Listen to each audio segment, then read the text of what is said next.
Hey everybody, welcome to the Rob Liefeld Show featuring Robservations. I am your host, Rob Liefeld. I've been making the comic books, drawing the comics, writing the comics, publishing the comics for 40 years, across 5 decades. I love it from the 80s to now.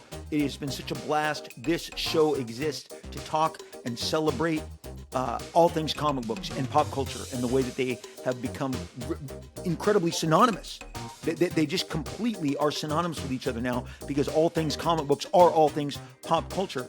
And I have taken you across 5 years and over 400 episodes, many of my adventures, both as a professional and as a fan.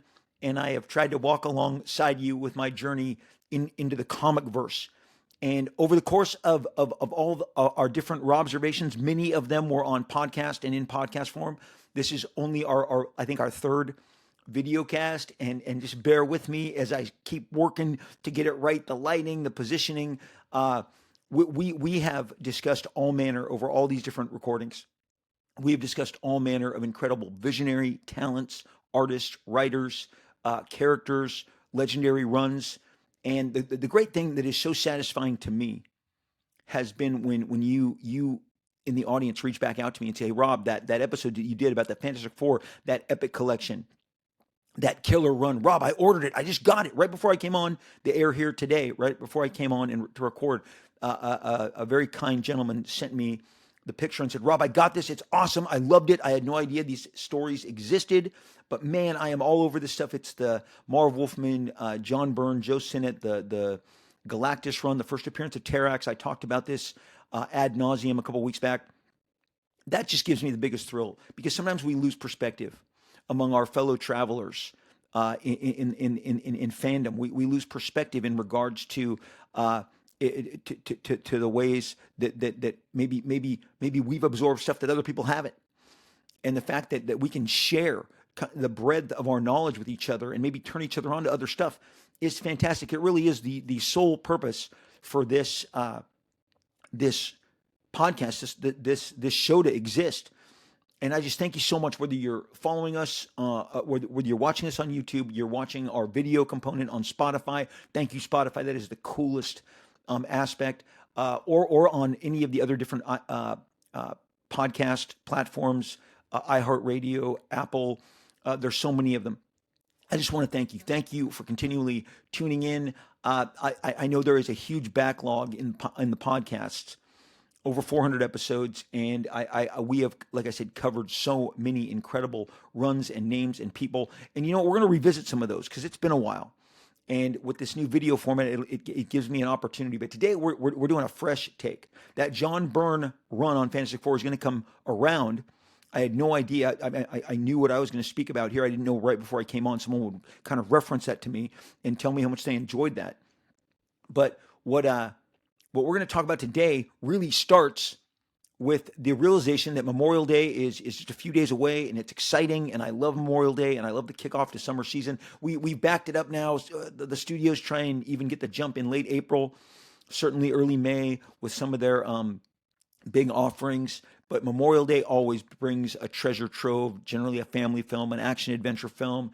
And this year, we've got the latest and greatest from the Mission Impossible franchise, the supposedly the last Tom Cruise Mission Impossible. Do we really believe that? I don't. The last adventures of Ethan Hunt and the gang. And it just got me thinking, wow. I mean, I have so dug, and like so many of you, you probably have done the same thing that myself and my son have been doing. We didn't kind of line it up, but we've been talking back and forth. And he's like, "Hey, Dad, I'm rewatching Rogue Nation. I just did Ghost Protocol. He's going in order. He's going in consecutive order to get prepared because he's a big Mission Impossible movie fan guy as well. I've been taking the kids. I think since Ghost Protocol, I started taking the family because I felt like they were all old enough. And they had a blast. They had a really good time. And I think Rogue Nation, was the first time we all went to an IMAX Mission Impossible together. So these are, rich family memories. But I have enjoyed each and every installment of Tom Cruise as Ethan Hunt in the Mission Impossible series. But it really got me thinking that, over the last couple summers, so 2 summers ago was the last, the Mission Impossible prior to this. And then before that was the monster return to the Top Gun universe and to Tom's, what I believe is his greatest role is Maverick, okay? And he could have never revisited Maverick. He could have quite possibly never made a sequel to Top Gun, and Lord knows he took over 30 years to do it. But I feel like Maverick was his biggest role even before any of the Mission Impossible movies, even before he segued into Ethan Hunt. And it got me thinking about roles and identities. And it led me to this discussion of the 2 franchise mandate, okay?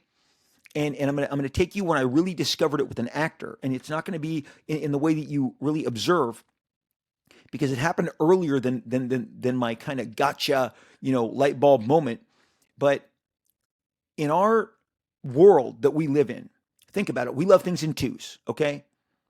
We have a sports team. That sports teams win. That sports team, whether it's football, baseball, basketball, hockey, soccer, we then go, well, can they do it again? What was their path? Can they repeat that? What convergence of events allowed them? Did they really go through the best? Were they tested? Were there injuries? Okay, the sports world just sniffs this all day long. This is the Kool-Aid they pass around. And as a fan, I'm guilty. As a Los Angeles Laker fan who preferred Kobe to everybody else, and I was there for Showtime, guys. I was a kid. I was a teenager. I never missed those games. Me and my buddies, we would watch every summer from 1980 on, when we could see the damn games because they weren't as accessible. We'd watch Magic and the boys contend. Okay, I lived through all those years. Those were exciting. I never thought it was going to get better than that. And then Kobe and Shaq emerged. I'm one of those guys that thought that Shaq could have worked harder, should have worked harder. I was a Kobe guy. That three-peat, 2000, 2001, 2002 was, I probably aged myself a decade and 3 years with the stress that I experienced over that. As I think every fan did. We wanted it so bad. We tasted after the two-peat. Can we do the three-peat? Can we be like Mike? Can we be like the Bulls? And then when Kobe, everyone said he wouldn't get back. Then boom, 3 more finals appearances: loss to the Celtics, a victory over the Magic, the rematch with the Celtics, and the victory over the Celtics in 2010. Such a fun time. 5 rings for Mr. Kobe, undisputed that he is one of, if not the very best. He's not. Michael Jordan is the best. But after my MJ, it's Kobe. I don't buy that LeBron shit. Don't come at me with your statistics and your padded stats. You're a great athlete. Full stop. Period. That's what I believe. LeBron James, you are one of, if not the greatest athlete to ever play sports, okay? Do I think you're the greatest basketball player? I do not. There was a period during, I think, the basketball strike, the last one, that he was like, I may go play tight end or linebacker for the Cleveland Browns. Had you done that? Had you done the Neon Deion Barry Sanders turn? And for those of you who don't know, Barry Sanders and Neon Deion Sanders both were baseball and football players, okay? If LeBron had suited up, oh my God, in the NFL, I literally would, I'm not sure there is a mountaintop high enough that I would put him on, because I was like, do it, because LeBron's athleticism is something that I've truly never seen before. But the game of basketball, the mental fortitude and the actual thinking of the game, I would give advantages to Michael Jordan. I would give it to Kobe Bryant. I would give it to Magic Johnson, to Tim Duncan. I would not crown him the greatest. Kobe, 5 rings, 7 finals. In like a decade, in a span of 10 years. That's a hell of a resume, right? But what if he had only won 1? Would we even be talking about him? LeBron wanted desperately to win 2, to win 3, wanted to get a three-peat. No three-peat for you. Not, and I remember when they fell short, I was like, no three-peat for him. Like that Kobe MJ shit is sacred to me. But we want people to repeat. I want my Rams to win again. You want your team to win again. The Eagles want to repeat. The Kansas City Chiefs, I was all in on them, grabbing that immortality that no modern, maybe if ever, NFL team has ever achieved. I just know in my lifetime, no football team has done it 3 times. So we love things twice, because once we want 2 hit albums, not 1, because if you have 1 hit album, you're a 1-hit wonder. Okay, right?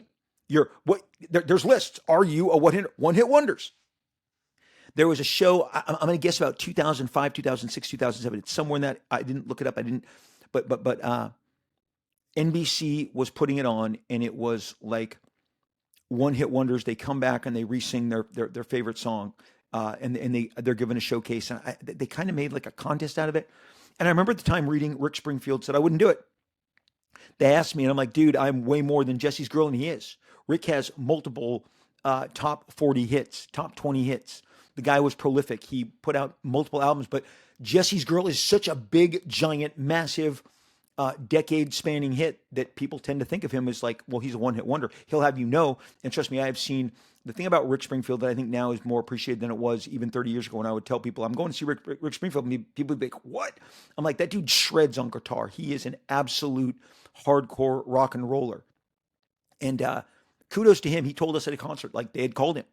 That NBC show called me. I'm not doing that. I'm not your one-hit wonder. There are plenty of one-hit wonders. There are plenty of people who couldn't really get another song into into the atmosphere. They couldn't, get it get the gravity that it needed to lift off and make them more than maybe just a one-hit wonder. We all have one-hit wonders in our head, right now. And sometimes, like with, I'll tell you, one of my favorite one-hit wonders. And if I am the biggest fan of Player, okay? And growing up in the 70s, Baby Come Back, I'm tempted to play it right now. I'd probably have to pay a royalty for it, but Baby Come Back, oh my gosh. The world stops for me when those chords, down, down, down, down, down, down, down, down. Dude, and one of those guys is like a huge soap opera guy. I don't know if he's Young and the Restless, if he's Brave and the Bold, Beautiful. Dude, Baby Come Back, I have watched that song on YouTube because they are so 70s with their feathered hair and their freaking shirts open and their necklaces. Badass. Baby Come Back, awesome. Player. Somebody tried to argue with me that they're more than a one-hit wonder. I will, no way in hell are you going to win that argument. 99 Luftballons. Okay, come on. And even the AHA people, you cannot convince me that Beyond Take on Me. No. So don't come at me. Don't come at me in the comments. Everybody wants those multiple hits. And you know what? It's not even just hits. You want multiple albums. Off the Wall was Michael Jackson's, by design, his attempt to separate himself from the legacy of the Jackson 5. And I'm Alive, 1979, 1978. Off the Wall, Dance with Me. Oh, I mean, Dance with You, Groove with You, get on the dance floor. Like, mind-blowing. I mean, that is my favorite MJ album. I prefer it to all the others. It's deeply, seated in kind of a disco era, but man, he and Quincy Jones made absolute magic. I think had there never been any other album but Off the Wall, we'd be like, that Off the Wall album is the shit, okay? But then Thriller came. Boom! Thriller! And it rewrote all the record books, and it gave us the biggest hits, some of the biggest hits of all time. And I'm like, wow. And I remember going, wait, did he just do a song with Eddie Van Halen? Beat It? Oh my gosh. And after that, Bad. After that, Dangerous. I mean, Michael racked up the hits, okay? So it was more than just one album. It was two albums. But if all he ever was with Off the Wall and Thriller, is he not one of the greatest of all time? We want two of everything. We want two championships. We want two hits because nobody wants to be a one-hit wonder. And we have two roles. We want two roles. Actors desperately crave this. And I'm going to tell you, while the first one that, I was like, oh, he's both these dudes, is Harrison Ford. Han Solo, who is part of an ensemble. I did not think of Han Solo as the star of the Star Wars universe. I thought Luke Skywalker first and foremost. I liked Han, no matter what they gave him. If you're a Han guy, that's your franchise. If you're a Luke guy, it's a Luke franchise. I've talked about this before. I was the Luke guy. I was the Luke Skywalker, Super Homer, and my buddies all love Han Solo. They love the cowboy. And like I said, when you see Star Wars and you see the cantina, it's very Western. Suddenly you got these dudes in robes walking in, and now you're in a cowboy movie. And Han Solo is the gunslinger. He's got the holster. He's got the vest. He looks like he walked out of Gunsmoke or, High Noon. He looked like he belonged in a cowboy. And truly, obviously, Harrison Ford and his swagger carried Han Solo to incredible popularity. And I would say that I learned early on, between 1977 and 1978, maybe my view of Luke as being the most important character is not true. These guys, all my friends, we would have adventures. We would on our street pick who was going to play who, and then kind of do a play adventure where you're Luke, I'm Han. Such a good Luke. I had no problem being him because they all fought over being Han. I want to be Han. No, I want to be Han. I'm like, shit, I'm Luke. I'm like nobody wants to be Luke. I'll be like Skywalker, okay? Use the Force. It's use the Force, Luke, not use the Force, Han, right? Okay. So Then Empire comes back. I like it. But Han gets frozen. And I kind of was like, man, that's like a bitch move. Like Han's like in whatever that was. Carbonite. Okay. Well, then the next summer, Marvel puts out their adaptation. That's how I see it first. And my dad and Mr. Pledger take myself and Ken, my buddy from church and from school, not one of my neighborhood buddies, but and my mom's best friend. My both are gone, but Shirley and Patty were like peanut butter and chocolate. They just love each other, and we, myself and Ken, hung out probably more than we didn't really blend as well, but we were, you've all had that experience where you're really friends with that other kid because your moms or your dads are friends. So it's inevitable that you're going to spend a lot of time with them. Mr. Pledger and Mr. Liefeld wanted to go see Raiders of the Lost Ark. We hopped in. We went and saw it in Garden Grove, and that's because all of the show times. It wasn't opening weekend. It had already been out a couple weeks, but it was so popular. And we got a late afternoon, late early evening showtime in Garden Grove, California. And we went and saw Raiders of the Lost Ark, and I was blown away. And I'm like, wow, Harrison Ford, Indiana Jones, and Han Solo. Wow, he pulled it off. I dug it. But that wasn't the one that really turned me on. I was in high school. And I had seen all of the Rocky movies. And in my sophomore year, Rocky 3 came out. And it was really a pivot turn and maybe the very best of all the Rockies, in my opinion. And certainly it was the talk of my high school. The Mr. T, the Hulk Hogan, I pity the fool. I mean, that was the most badass Rocky movie. And it was the one that introduced a lot more levity in terms of humor, and a tinge of goofiness to Rocky. And the reason I'm bringing this up is because this became part and parcel of the Rocky movies. He would carry it into Rocky 4, definitely.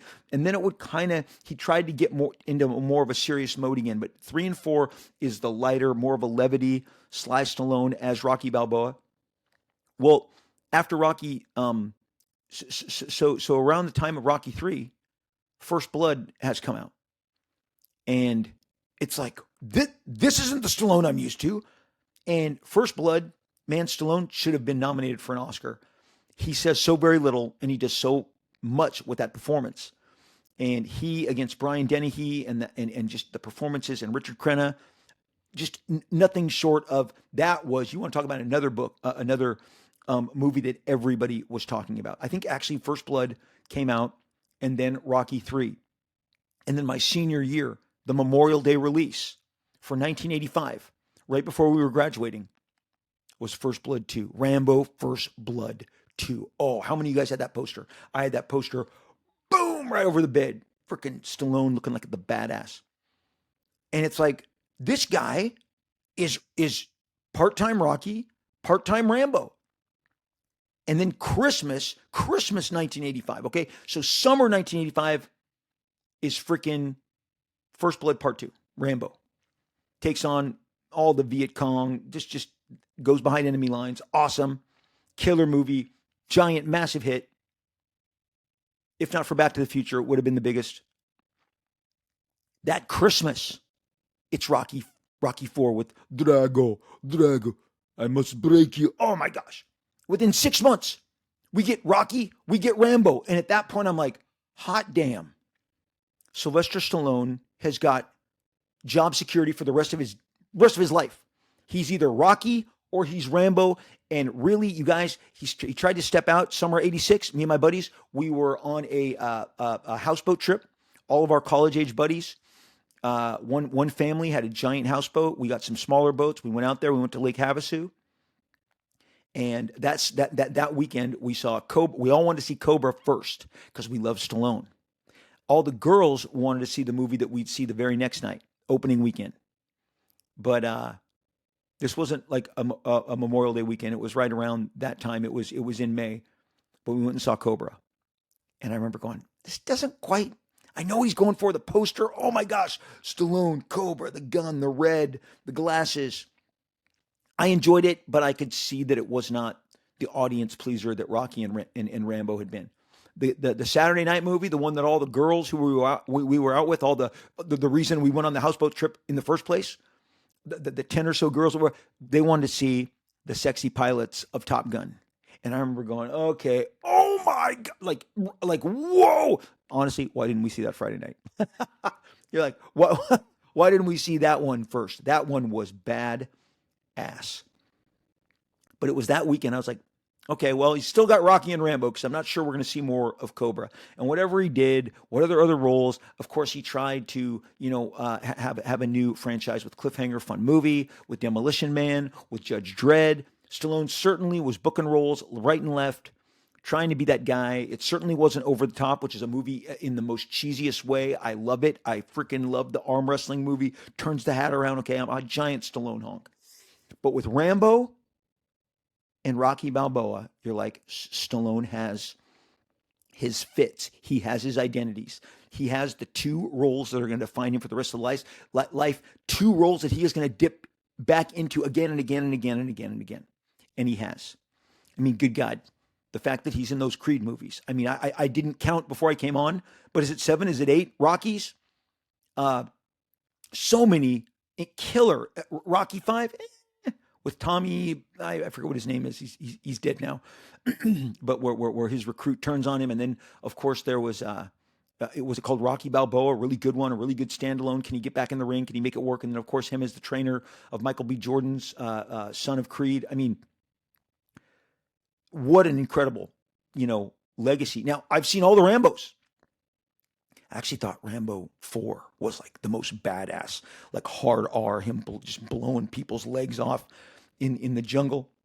Amazing. Just nothing shy of incredible what he has done with both of these roles. Kudos to you, Mr. Badass Sylvester Stallone.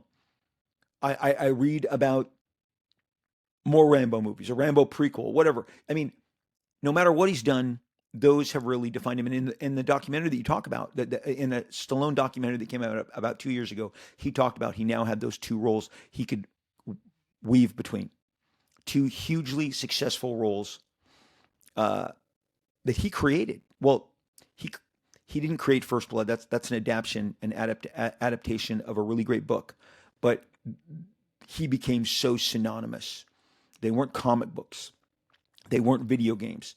Rocky Balboa is his screenplay, and then John Rambo is him portraying a character in a great book, and then just kind of to the point where the author has been like, this became more in his mind cartoony in what he had intended to do with the character in the first place, regarding how Stallone really kind of leaned into and exploited the character, but.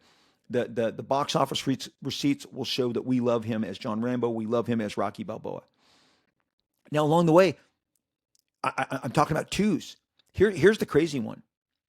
If you go down the Planet Hollywood list, these guys were the biggest things going in the 90s.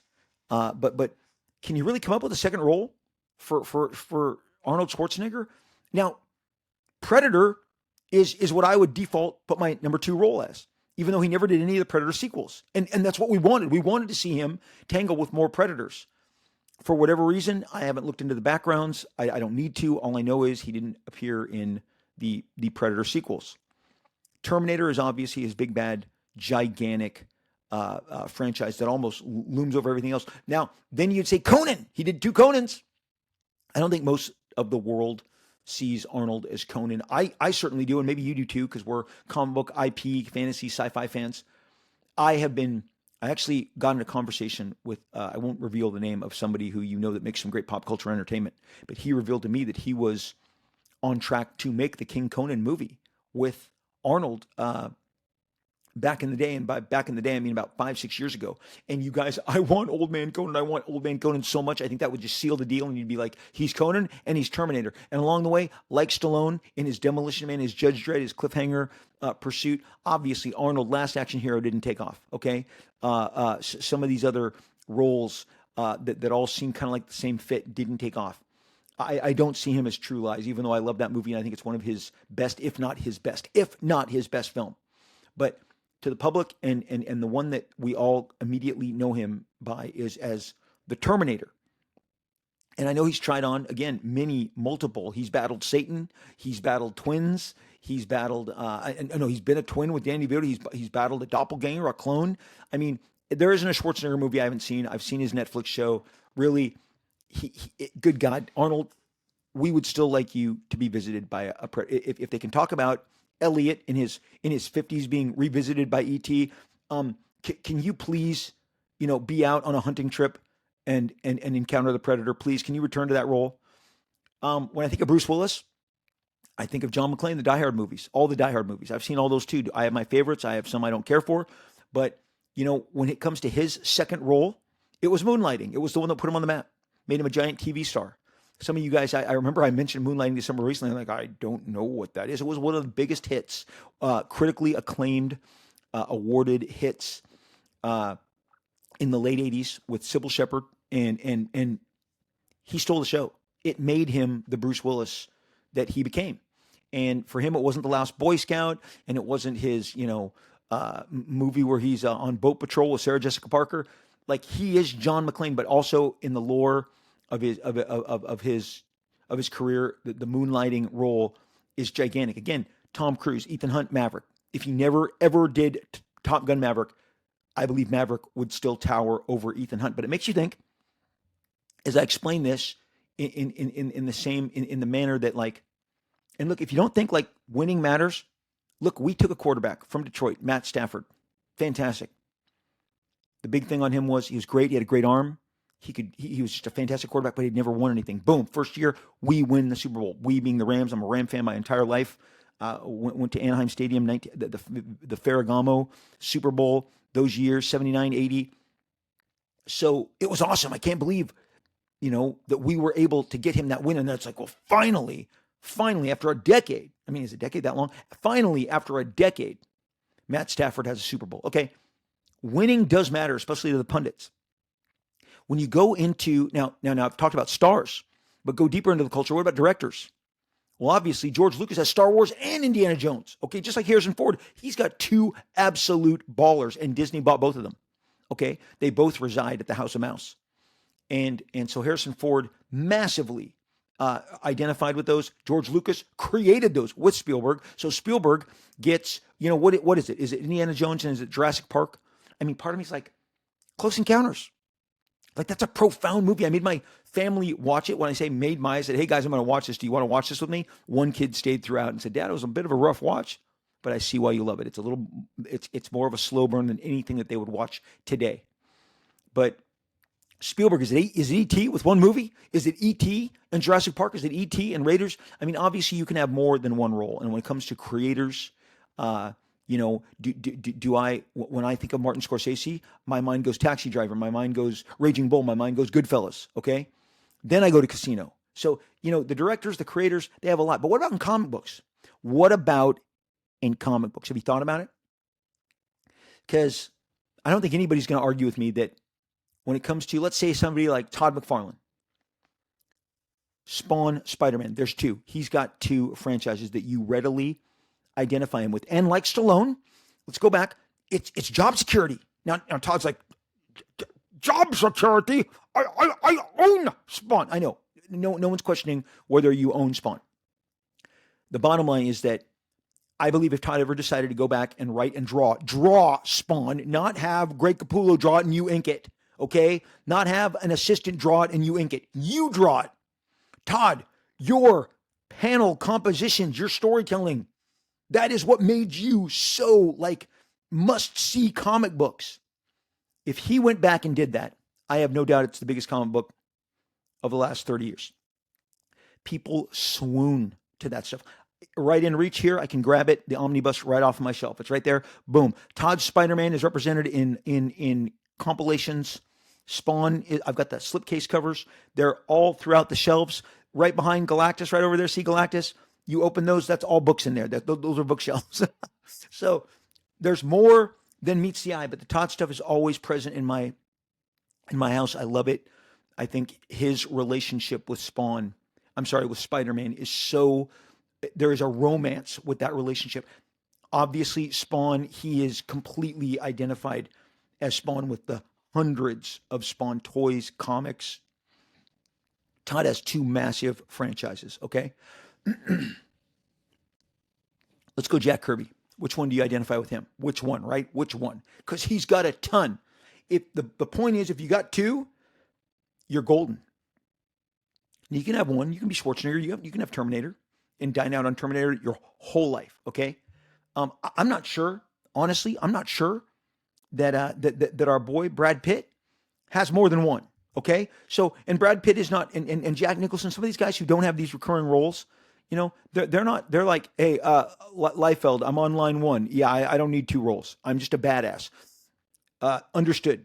Understood. Even De Niro has his Meet the Parents persona that he went back to was three times. I know it was twice. But what do you assign Jack Kirby with? For me, it's Captain America in the Fantastic Four. Some people are going to say it's Thor in the Fantastic Four. Some people are going to say the Avengers in the Fantastic Four. I don't know how. If you bring up Jack Kirby, you're not going the Fantastic Four on some in some way, shape, or form. And we've had that discussion. We've had these discussions on the podcast. Yes, I absolutely 1000% assign everything that Jack did at Marvel. More so, I put it more, if there's a balance, it's more Jack than Stan. Stan was there. He empowered. He was the hype man. He was the spokesperson. But you can't get Steve Ditko, Jack Kirby, Wally Wood, and the rest to sign off on anything other than that they did the majority of that work, and I believe them.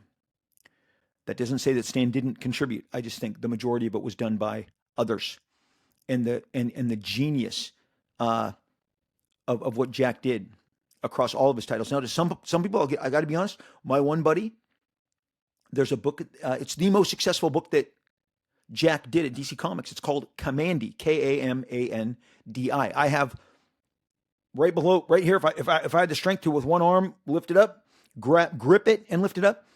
I have the Kamandi. I have one of the Kamandi omnibuses right down here. I have Kamandi almost in every format they've ever put him in. Giant artist editions. I have the omnibuses. I have the trade paperbacks. I have the little hardcovers. I mean, I got everything. Freaking love Kamandi. Some people are like, it's his New Gods. Kirby is defined by new, and it's hard not to make that argument. DC wisely reprinted all of Jack's New Gods, the Fourth World stuff, in one compilation. So it's got Mr. Miracle, the New Gods, Forever People, Jimmy Olsen, all in one giant smash over your head omnibus. It's incredible. It's nothing short of one of the most impressive collections you will ever encounter.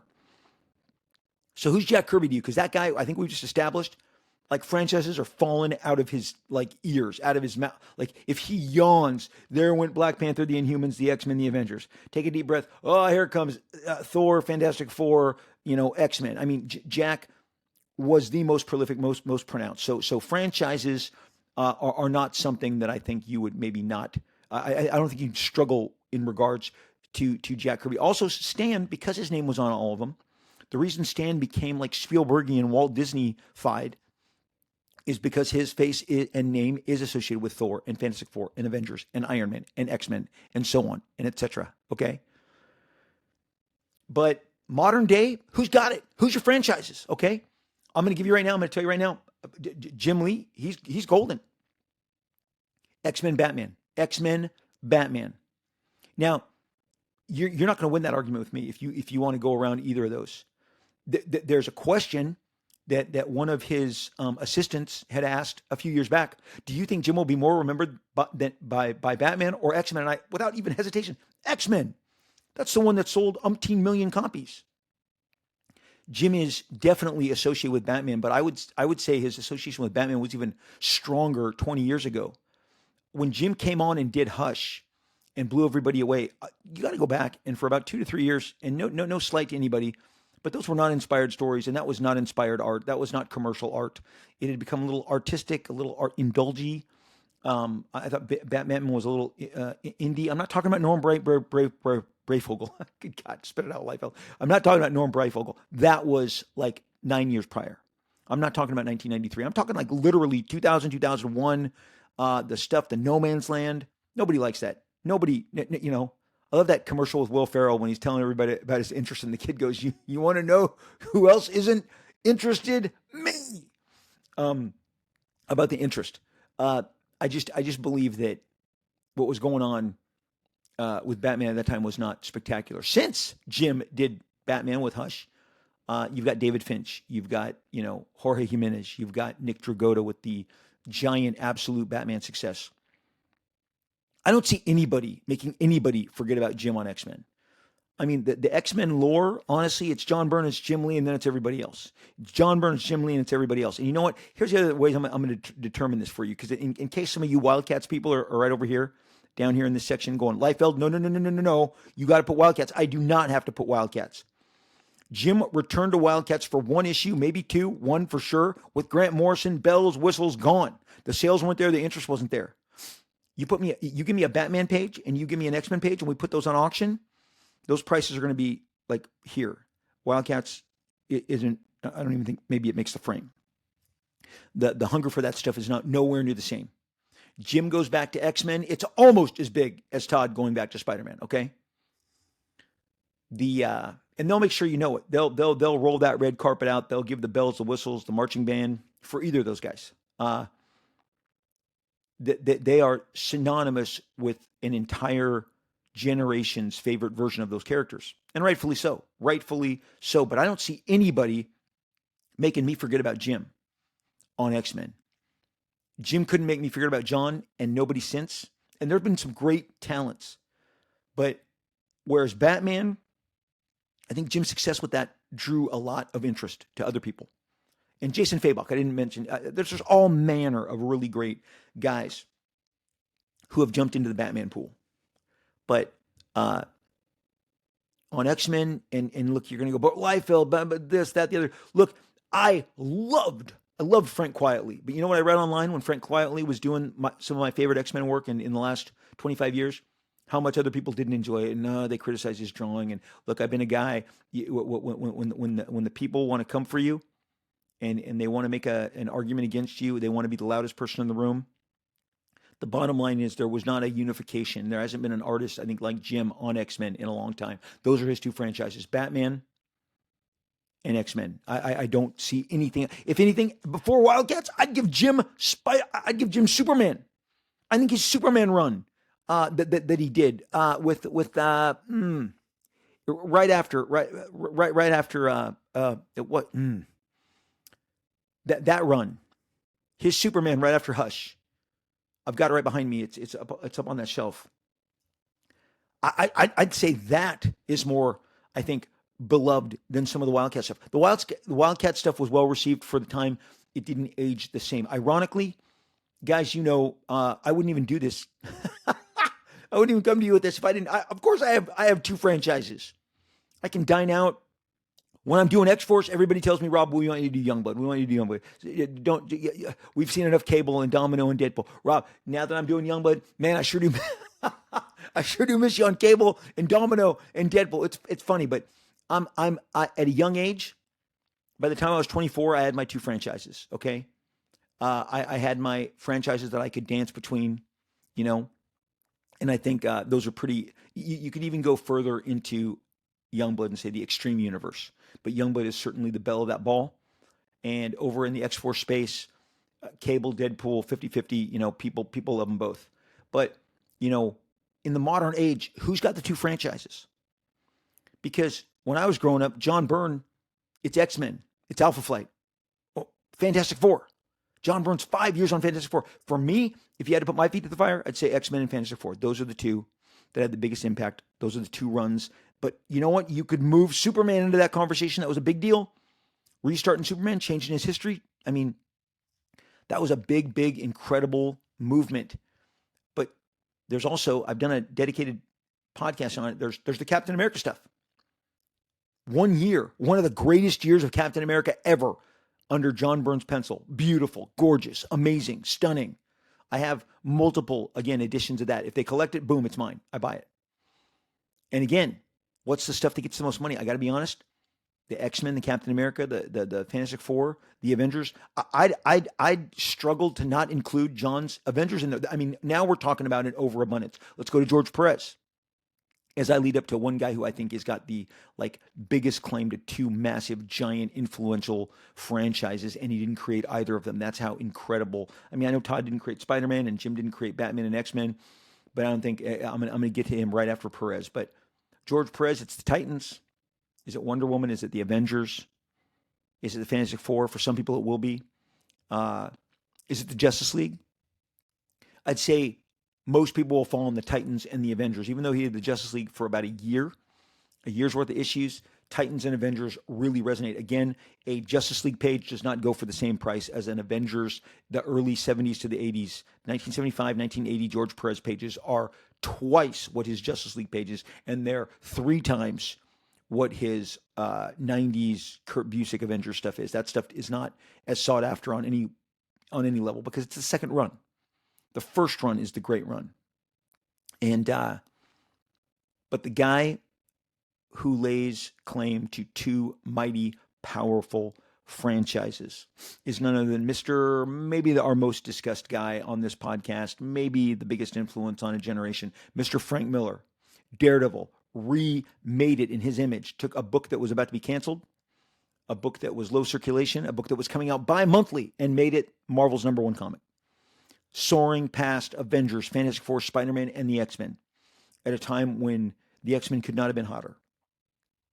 Daredevil, Elektra, Bullseye, Kingpin, Stick, the Hand, all of the stuff that he introduced, that he created alongside all of the stuff that he enhanced and made it into the best version that it had ever been. I'm looking at you, Kingpin. Okay, the Kingpin in Spider-Man was not the Kingpin in Frank Miller's Daredevil. That stuff was incredible. So then Frank's like, well, for my follow-up, I think I'll just kind of recreate Batman for the next 50 years, and he did. I did a podcast. It's back in the library on the Spotify, on the Apple, on your standard podcast network. It's called "The 10 Ways Frank Miller Changed Batman Forever." I could have done more than 10, but those are the most profound, and it happened between 4 issues of an incredible. When I see Absolute Batman, I'm looking at Frank Miller influence up and down everywhere. When I see The Long Halloween, I'm looking at Frank Miller influence up and down everywhere. When I see Hush, I'm looking at Frank Miller influence. This dude just put his. It's like he's a vampire. He bit into them, and forever he glamored those franchises, and they are his. He turned them, and they are Frank Miller-esque franchises. I've heard people talk about recent Daredevil runs, and I'm like, "Are you crazy? That no." Look, you didn't have to be there. Right here, also in this bookshelf, boom, I can grab the Frank Miller Daredevil run. 2 omnibuses, spectacular, like nothing ever before. And when it even scratches or sniffs relevance again, they're doing it with those works. Look, here's the deal. Maybe we don't seek greatness with our artists, but we seek a manner of effectiveness, a manner of accomplishment. You know, Peyton Manning, there's an argument to be made that he's technically in every way a better quarterback than Tom Brady. But Tom Brady had a great coach, a great system, a great defense. And like I said with Kobe and my MJ, he had it up here. He thought the game. That guy thought the game. He influenced it from all manner of he influenced the game from the sidelines with the defense. I believe Tom talked to everybody on each of his teams, up and down, coaching, who we drafting, who am I going to be throwing to, who's my running back. Tom asserted, but Peyton Manning, he had his victory with the Colts, and then it's like, well, was that enough? A lot of guys win one, okay? Then boom, Denver. Goes to Denver. Now he rides a great defense, but the bottom line, he's the guy taking the snaps. He's the guy. His arm wasn't the same, but at least he has 2. He has 2. He at least had to have as much as his brother, right? Who has that weird, like amazing, like I'm the only guy to beat Tom Brady in 2 Super Bowls. Like what? That Manning family, but Peyton was seen in a certain light. But those championships, they resonated. You guys, you can tell already if you're new to my show. I mix sports and comics all the time. Like I said, the things that unite them are betting, collectability. If I buy this, will this be worth more? I mean, has FanDuel and gambling ever been more popular than in regards to football and basketball and Dodgers, baseball? I call it Dodgers and Dodgers.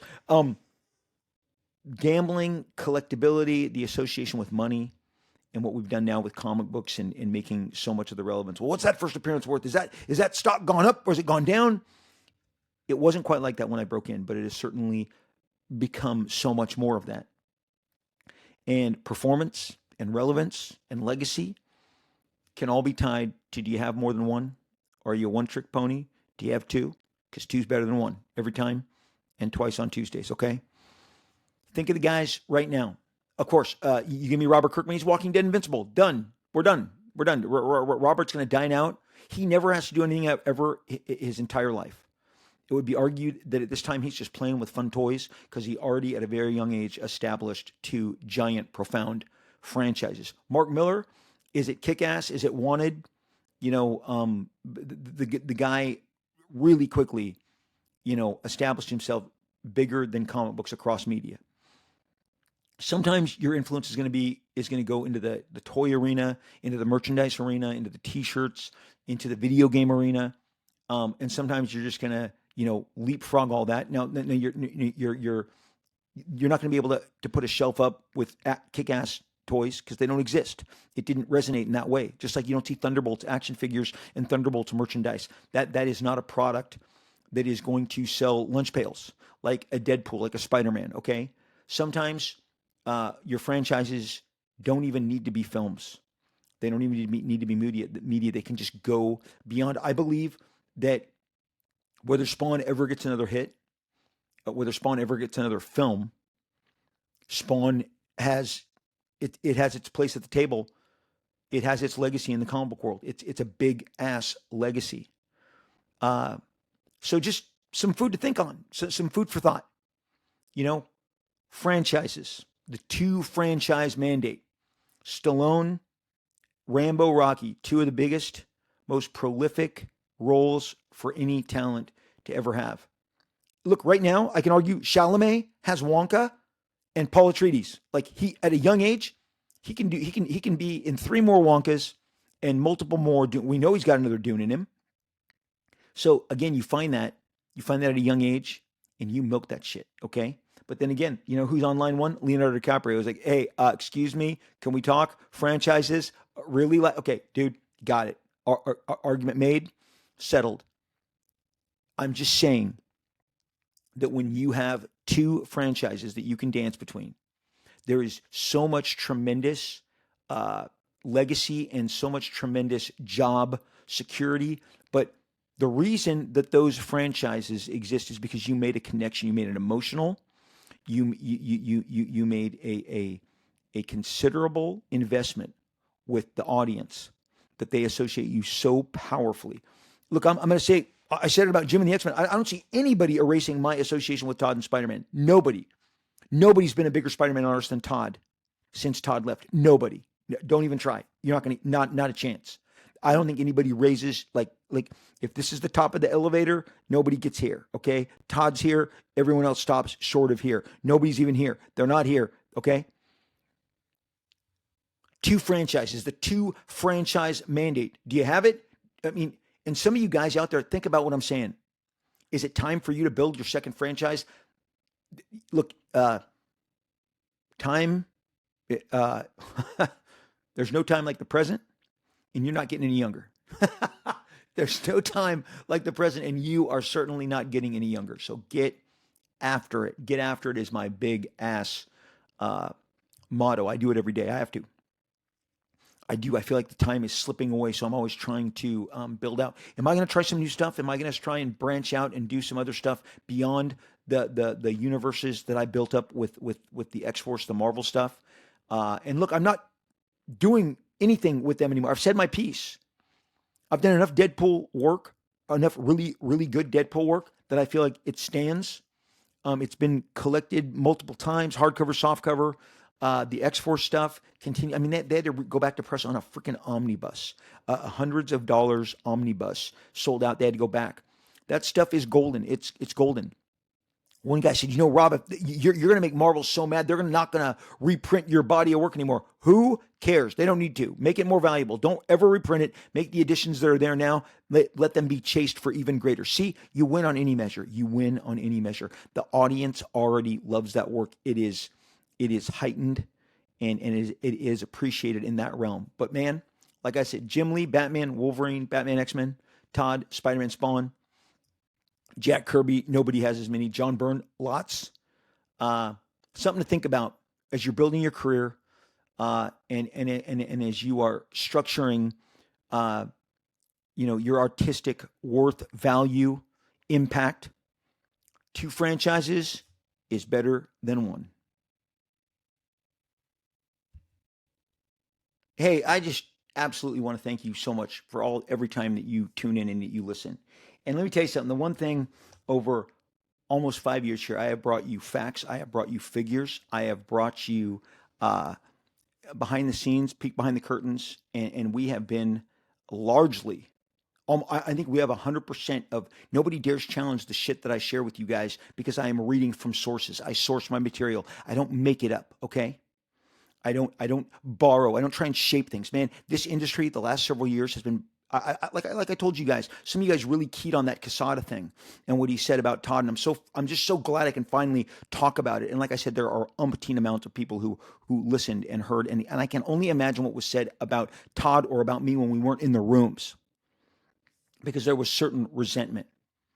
When you're a young guy, I think about Kobe and I think about how much people had against him as a young person. I think about when young talents are out there. Uh, I think about when Chalamet received his Golden Globe and he said he's trying, or his Actors Award. I think from the SAG actor, and he said, "I'm trying to be great. I don't mind saying it." He's putting it out there, but you know what? Immediately, then they started gunning for him because he put his ambitions out there. Whether you're a performer, a musician, a talent, an actor, an artist, they're always going to come for you. And the younger you are, look at Caitlin Clark. Good God Almighty, was anybody more mistreated in her opening, in her first rookie season? I thought it was deplorable how horrible she was treated, and how they had to keep qualifying why they gave her any sort of significant spotlight, even though the WNBA didn't travel on private planes before Caitlin Clark.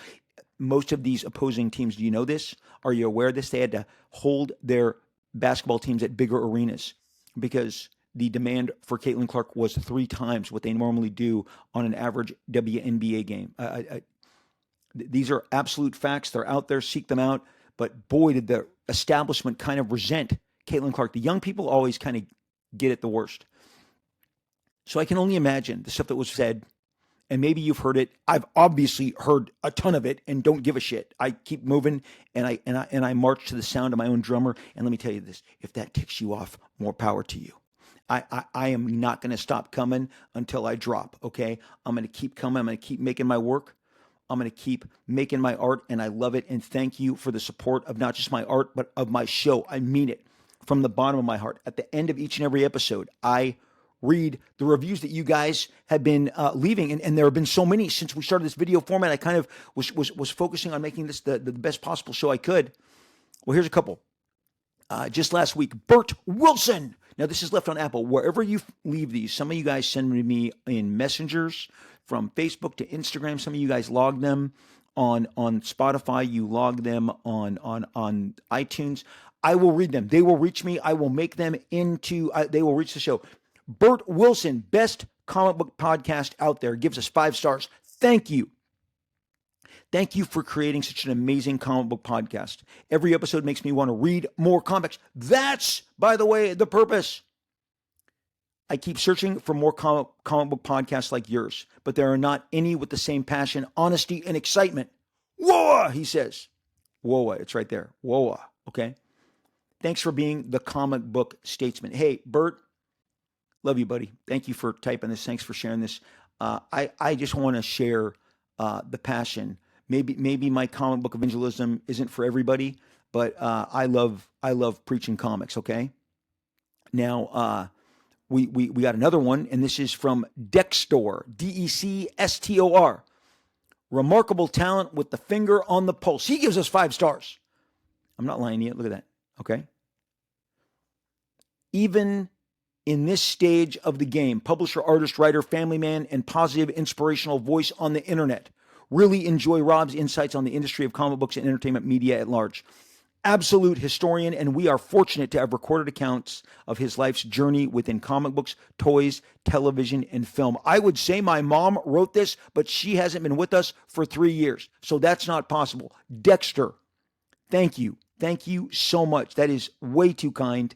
I look, guys, I love sharing the passion And you know what? Let's end this with a funny one. I'm not gonna give this guy a name. He gave me 5 stars. He says it's the best podcast for comics. He says I have met Rob several times. Once as a small kid, again as a teenager. I met him in my 20s, my 30s, and 40s. He's not the nicest person, and and definitely he's not very nice on his Whatnot streams. You try doing those Whatnot streams and try and be distracted by a bunch of people who are screaming at me right here in the scroll. But he says his information on his podcast is amazing. He does his research. It is fact-driven, entertaining, and super informative. It is the best comic book podcast out there. So even if you have had many of not impressive encounters with Rob, wait a second. Sorry. As I have, this podcast is still the best in terms of comics. This doesn't have a real name behind it. If his name was real, I'd read it. But I appreciate it. This is a guy who clearly does not care for me as a person, but loves our podcast. I'll take it. I'll take it. Guys, thank you for watching. I can say that now. Thank you for watching. Oh, yeah. Shit. Like and subscribe, right? Is that okay? I'm 57 years old. I'm an old ass man saying, would you please like and subscribe to my channel? Okay. Let me get the glasses on to really convey the age. Please like and subscribe to my channel. Please. I love saying that. I always wanted to do that. Now I get to do it. Thank you. Hey, everybody, when I am not annoying you and talking to you about comics and 2 franchises, what's yours? What are your 2 franchises? You got to get 2. Do 2. I'm all over social media. You can find me on the platform known as X, formerly known as Twitter, but we still tweet. I don't understand. It's X, but we send tweets. I am at Robert Liefeld, RobertLiefeld. Good God, it's a lot to spell. Has a blue check signifying that is really me. I am reading those. I am responding to you. I love talking to you guys. I love the connectivity that this format provides us. I love that I can talk to people from Australia, London, Japan, Africa, Idaho, Montana, all over. And I can do it, through social media. It's great. Robert Liefeld is my handle over at X, also known as Twitter. Check me out. I'd love to check you out and talk to you. And I read your messages, your mentions, your comments. Just thanks so much for interacting with me. On Instagram, I am Rob Liefeld. Good, thank God. Joy Liefeld got me. Rob Liefeld, blue check, same thing. I read your mentions, your comments, your DMs. I read it all. I read so much of the stuff that you guys share with me. I try and get back to so many of you. I try and keep the conversations going. Thank you for reaching out. It is, boy, lately there's a lot. I am trying my best to get to each and every one of it. But Instagram, I am showing you my video diary of my life, where I'm eating, where I'm hanging out, my family, my friends, the art. I'm giving you sneak previews. I got a lot of stuff coming this summer, a lot of new books, more Youngblood, more fun stuff that I'll be sharing with you. You'll likely see it first on Instagram or on X. I love to sneak peek and upload stuff. It's killing me right now that I can't show you more Youngblood #2, but it's super spoilerific. So I have to kind of keep that stuff under my hat, under my cap. And thank you for the incredible response to Youngblood. We launched with a direct to consumer program to bring it back, to whet the appetite, and the fans, the hardcore Youngblood group. You guys have shown up. You have given so much love, and I am so thankful. Really, at this age, I'm getting up, and I'm drawn for you guys as much as I'm drawn for me. I want to entertain. I want to design pages, use storytelling and layouts that are going to communicate the most energy and the best possible storytelling I can muster at this point. And I'm just so thankful for the fact that you guys have come along on this ride with me. We have a group over at Facebook. We talk about all this stuff. It's called Rob Liefeld, Marvel Extreme and Beyond. And we would love to have you join us over there. Myself or a gentleman named Terry Sala, Sala, will be the ones. We will be the guys that click you through and have you join us. And we look forward to for you to come on over and be part of all the different conversations that we're having over there. Each and every episode of the Rob Liefeld Show is given its own post, its own thread that you guys can discuss and weigh in on and have your voices heard. We have great art contests. I can't believe the quality of the art that we're doing over there. I mean, some of these guys are just making incredible images. I'm looking to compile a book that will publish so much of this stuff and share it with you guys and each and every person when we put you down for publication. The contests are for free, and you get a vote to see if you won or not. But if I choose to publish your stuff, you'll definitely get a check and a form to sign off on so that we can move forward on that. That is the plan for the future. Rob Liefeld, Marvel Extreme and Beyond is the Facebook group. I will look for you over there. Whatnot is an app that I am on all the time. I love live streaming. I love live selling. We offer, of course, I don't have any, but the closest thing that I have is Rob Liefeld signed certificates. You get COAs there. If I were to reach down, what would I get? What do I get? Oh, would I get any stuff? Let me see. I just reached down. Let me see what I got here. Do I have any of this stuff? Oh, there it is. Boom, chakalaka. Okay. So there's at least this. Okay. This is one of the exclusives. This is one of the Youngblood books that we made only for Whatnot. Okay. We only offered this. Here, we'll scroll it. Hey, guys, I know some of you guys are like, hey, Rob, I'd like to offer my services to make your channel even more advanced. Would that benefit me? Isn't the garage band appeal of this enough for you? Okay, Youngblood, brand new Youngblood. This is the book. These are, we have several different editions. When we sell out of them, they're gone.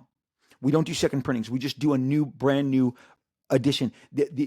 The response has been incredible, but over on Whatnot, on the app, go to Whatnot, follow Rob Liefeld. You'll be alerted to when I come on with fresh stuff like this, exclusive stuff, exclusive signatures. I have a chisel signature. I have a drop shadow chisel. I have a blood splatter chisel. What are they? Watch the Whatnot show.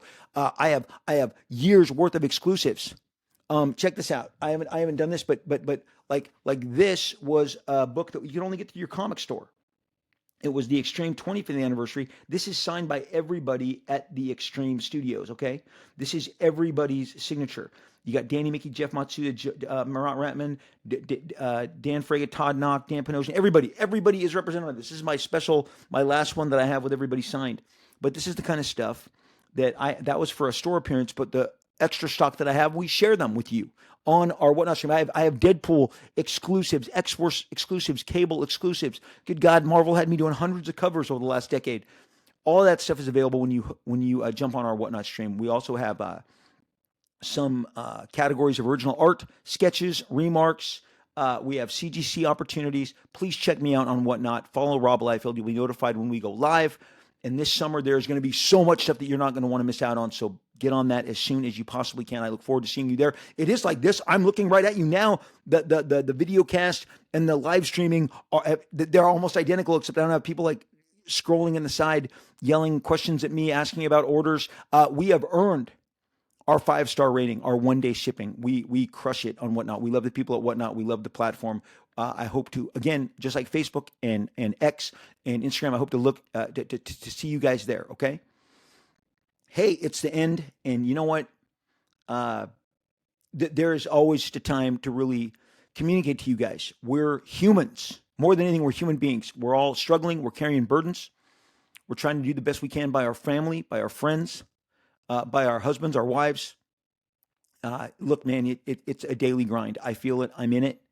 And even I just feel like if you're gonna say it, practice it, and I do. There's a time to get off this treadmill. There's a time to take, even if it's 20, 30 minutes, go out with your wife, go grab a meal, a coffee, an ice cream, a gelato, take a long walk, go to the park. We have a great park around here with a great lake.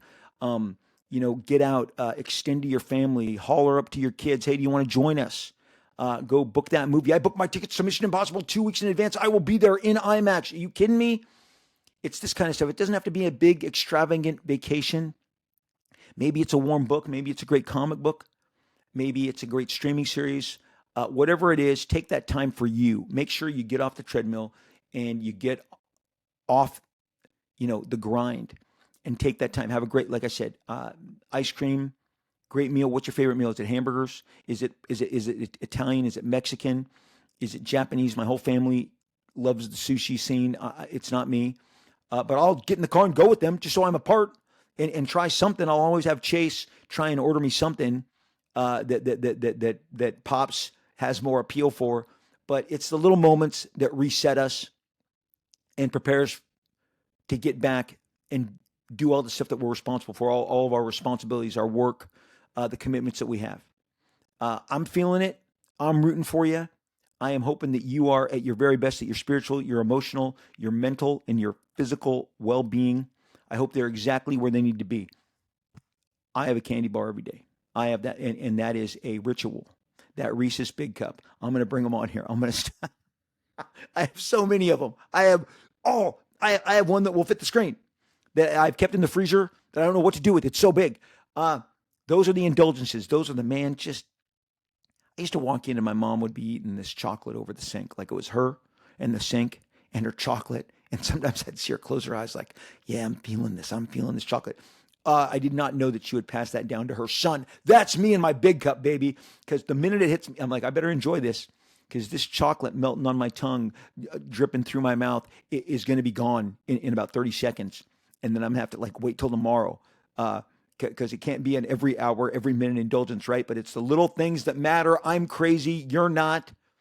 Thank you for listening to me. We are rooting for you too. Boom! Two bumps on this Blue Yeti mic, rooting for you and hoping that you are at your best and you will be at your best and you are doing your best. And if not, we got you. We're carrying you. We are lifting you up. Please do not leave me here. I'm going to be right, boom, out there waiting for you. Pick me up. Get me to the next place. We got to get together. We got to do this again, okay? Do not leave me stranded. You know the deal. You know the drill. You know the deal. We will most definitely, we will absolutely, and we will inevitably, we're going to talk again real soon.